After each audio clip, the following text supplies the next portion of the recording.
Today, we're going to tackle something huge, an idea most of us just accept without a second thought, the belief that our schools are neutral. We're going to dig into what's called the myth of neutrality in education. All right, let's just jump right in with the big one, the question that's at the heart of all this. Is a classroom ever truly neutral? It sounds like a simple question, but believe me, the answer changes everything for students. So let's start with this myth. You know that feeling we all have that school is, or at least it should be, this totally objective space?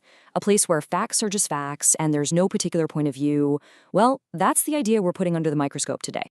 And this quote, it really hits the nail on the head. We tend to just accept the way school works. The books everyone reads, the history we learn, even what a good answer on a test looks like, as just normal. We see it all as natural and right, and we almost never stop to ask, hey, wait a minute. Why these standards? So this is where the rubber meets the road. On one side, you've got the myth that school is just about passing down pure objective information. But on the other side, we have the reality that all education, every single lesson, is delivered from a specific cultural point of view. It's never, ever a blank slate. And that leads us to a really key term here, dominant culture. Now, this isn't about one culture being better than another, not at all.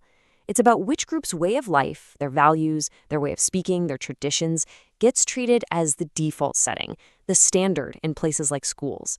And if you're part of that culture, this standard can be completely invisible. It's just the way things are. Okay, so this whole dominant culture thing might sound a little abstract. How do you actually see it? Well, let's pull back the curtain and unmask this standard with an example that I bet you'd never, ever expect. Yup. Clifford the Big Red Dog.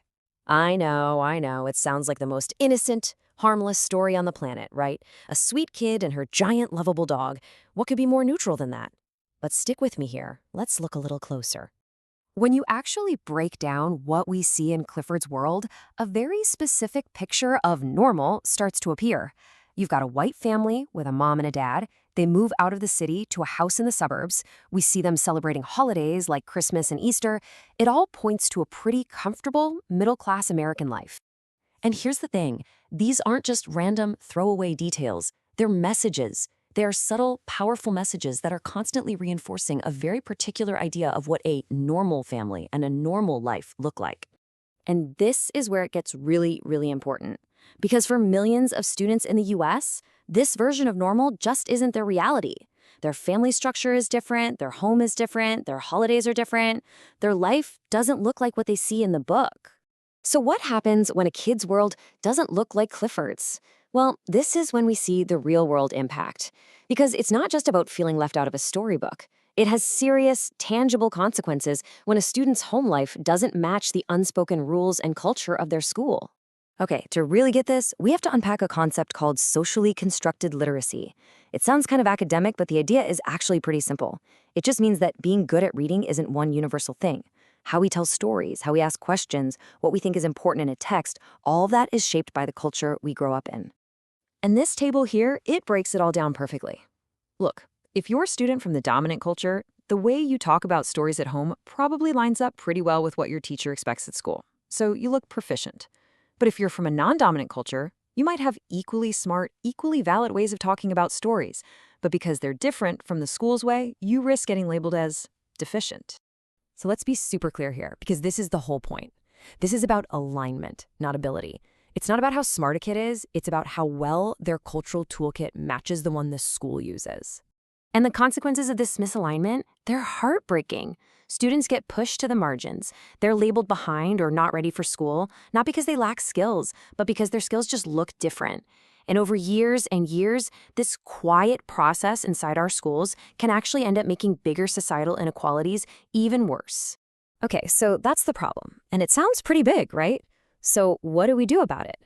Well, the solution isn't to try and find some magical, perfectly neutral textbook. We've already established that's impossible. The real solution is about changing how we see things by adopting what you might call a transformative lens. First things first, let's be real. The goal here isn't to somehow strip all perspective out of the classroom. That can't be done. The real goal is to do the opposite, to bring more perspectives in, to widen the lens so that more students can see themselves reflected in it. So what does this actually look like on the ground? Well, here's a kind of roadmap. Step 1 is huge. Just acknowledge that neutrality is a myth. Once you've done that, you can start actively bringing in more perspectives, getting genuinely curious about your students and their families, and really importantly, challenging those negative ideas when they pop up. And that brings us to this really powerful idea. Just the simple act of shifting how we think, of seeing literacy not as a fixed skill, but as a cultural practice. That one shift is, by its very nature, transformative. It changes the whole game. Because once you see it, you really can't unsee it. And that awareness gives us power. It empowers every single one of us to start questioning those old exclusionary stories and to get to work building schools that are truly inclusive for every kid who walks through the door. So, as we wrap up, I want to leave you with a question to chew on, not just about schools, but about your whole life. Look around. What are the neutral ideas, the invisible rules and unspoken standards that are shaping your world?